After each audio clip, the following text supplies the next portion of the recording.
Il savait que la condamnation était sans rapport avec les faits.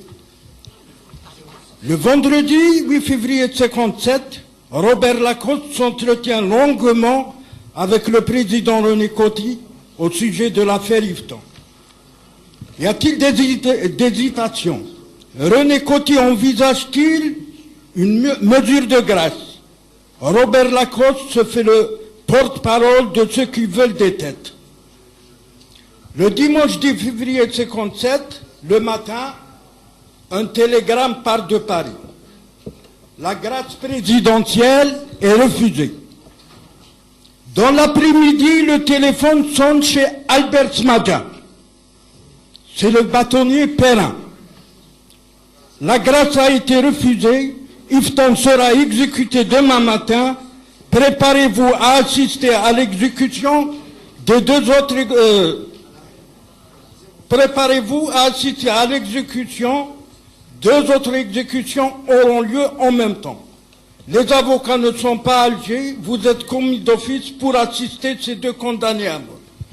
Maître, j'aimerais bien savoir, lorsque vous avez reçu ce coup de téléphone du bâtonnier Perrin, c'était bien avant l'explosion des deux bombes des stades, donc El Biar et le stade municipal d'Alger, ou bien après?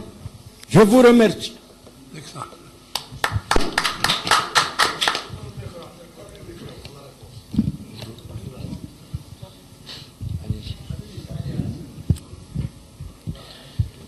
Je voudrais vous répondre, mais avant de répondre à votre question,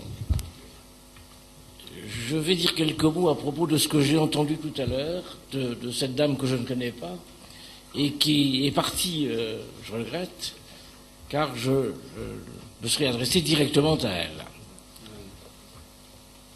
Il faut savoir que bien avant le 1er novembre 1954, il y avait en Algérie des gens qui n'étaient pas musulmans, qu'on ne considérerait pas aujourd'hui comme des Algériens, qui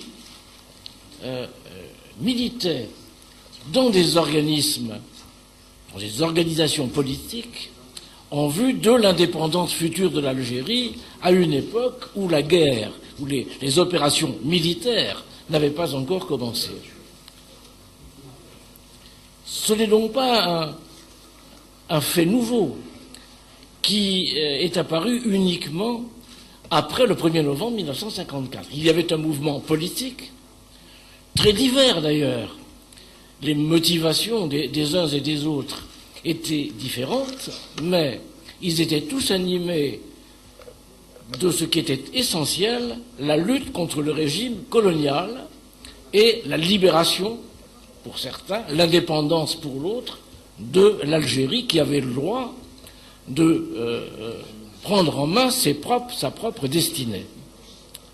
Et cette dame a parlé de gens dont on parle peu aujourd'hui, des jeunes femmes qui ont été emprisonnées à Oran notamment, que je connais bien personnellement, dont deux étaient les filles du docteur Laribert, qui fut le maire d'Oran au lendemain de la Deuxième Guerre mondiale en 1945, dont toute la famille a lutté pour l'indépendance de l'Algérie pendant des années, qu'il s'agisse de Paulette et d'Aline qui étaient emprisonnées à Rennes pour leurs activités en Oranie, qu'il s'agisse de leur sœur aînée qui avait épousé le secrétaire général du Parti communiste marocain qui a été assassiné au Maroc, et qu'il se soit agi du docteur Laribert lui-même, qui, arrêté par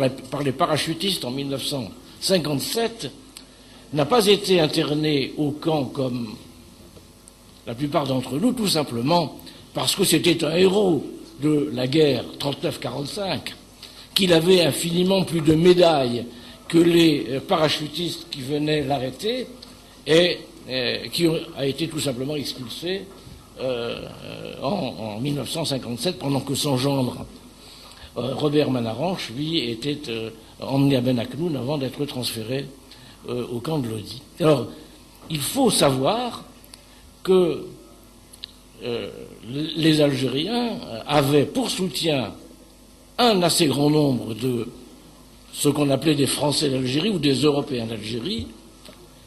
Et bien entendu, je ne veux pas parler, et mon confrère y a fait référence tout à l'heure, et c'est très important, du soutien logistique qui a été apporté par des groupes, qu'il s'agisse du réseau Janson, de ce qu'on a appelé les porteurs de valises, et de tous ces anonymes. J'ai entendu pour la première fois parler de Madame Larcher, mais il y en a des centaines et des centaines d'autres qui ont aidé le mouvement national algérien de l'autre côté de la Méditerranée et jusqu'au moment de l'indépendance. Et ça, je crois qu'il fallait le dire, et c'était important.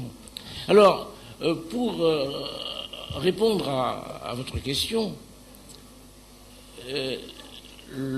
la décision du président de la République, M. René Coty, avait été prise bien avant l'explosion qui a fait un certain nombre de victimes au stade municipal d'Alger, si mes souvenirs sont bons, le dimanche 10 février 1957, la veille de l'exécution de Fernand Yveton.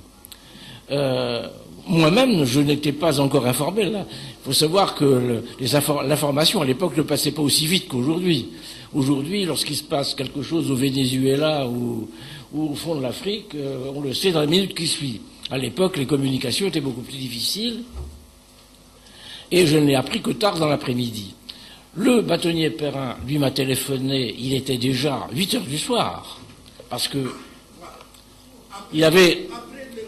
Après, mais vraisemblablement, il n'était pas mieux informé que moi. Mais de toute façon, la décision n'avait pas été prise le 10 février. Elle avait été prise plusieurs jours auparavant, même si le télégramme destiné aux fonctionnaires qui devaient matériellement procéder à l'exécution n'est arrivé que dans l'après-midi, sans doute, du 10 février, probablement même avant que ne soit connue l'explosion qui avait été réalisée au stade municipal. Il faut savoir que l'avocat est toujours prévenu à la dernière seconde, enfin à l'avant-dernière seconde, parce que le souci des autorités administratives d'éviter que le bruit de l'exécution se propage avant même. Alors il faut savoir qu'à l'époque à Alger, le couvre-feu était instauré, mes souvenirs sont bons, à partir de 21h ou 22h, que le coup de téléphone m'est parvenu quasiment avant le couvre-feu, et que l'exécution était programmée pour le lendemain matin vers 4h, et ce sont des policiers qui sont venus me chercher à mon domicile, car l'exécution avait lieu avant la levée du couvre-feu, qui, je crois, intervenait vers 5h ou 5h30 du matin. Voilà comment les choses se sont passées, et j'apporte cette précision, je crois que je vous en ai, peut-être pas à vous, enfin j'en ai parlé à quelques-uns. Lorsque je me suis trouvé à la prison de Barberousse avec Charles Lenné dans l'attente de l'exécution,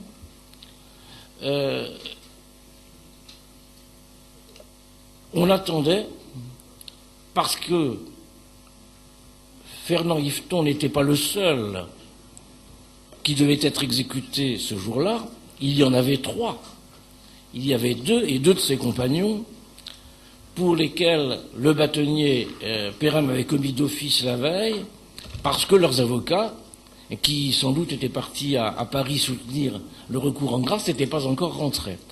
Donc ces 2 condamnés, ces 2 martyrs n'avaient pas d'avocat, et le bâtonnier Perrin m'a commis d'office pour assister 2 personnes que je ne connaissais pas, et donc j'ai fait la connaissance dans les minutes qui ont précédé l'exécution. On attendait, pour eux, qui étaient musulmans, un mufti qu'on avait requis pour les assister avant l'exécution. Et il était en retard. Et l'un des officiers, je crois que c'était le commissaire du gouvernement, ou l'un des officiers qui était là, m'a dit mais il est inutile d'attendre. Vous savez, les gens qui ont été assassinés hier au stade municipal, et il n'y en avait pas qu'un, Ceux-là, ils n'ont pas eu l'assistance du curé, du prêtre ou du mufti. Alors ne nous ennuyez pas avec vos problèmes religieux, et puis il n'y a qu'à passer tout de suite à l'exécution. Et je lui avais dit, monsieur, vous pourriez au moins respecter les gens que vous allez tuer. Et d'ailleurs là-dessus, le mufti est arrivé, il a pu s'entretenir avec les deux autres condamnés pendant que l'aumônier d'ailleurs de la prison de Barberousse s'entretenait un peu, enfin très discrètement avec Fernand Yveton, qui, je crois, n'était pas un catholique pratiquant, mais qui avait été pris en sympathie par l'aumônier de la prison, qui lui rendait visite régulièrement. Pour ceux qui sont allés en prison, vous savez combien les visites d'avocats, les visites des familles et les visites de personnes qui s'intéressent à eux, peut être importantes, les journées sont longues quand on est enfermé dans une cellule.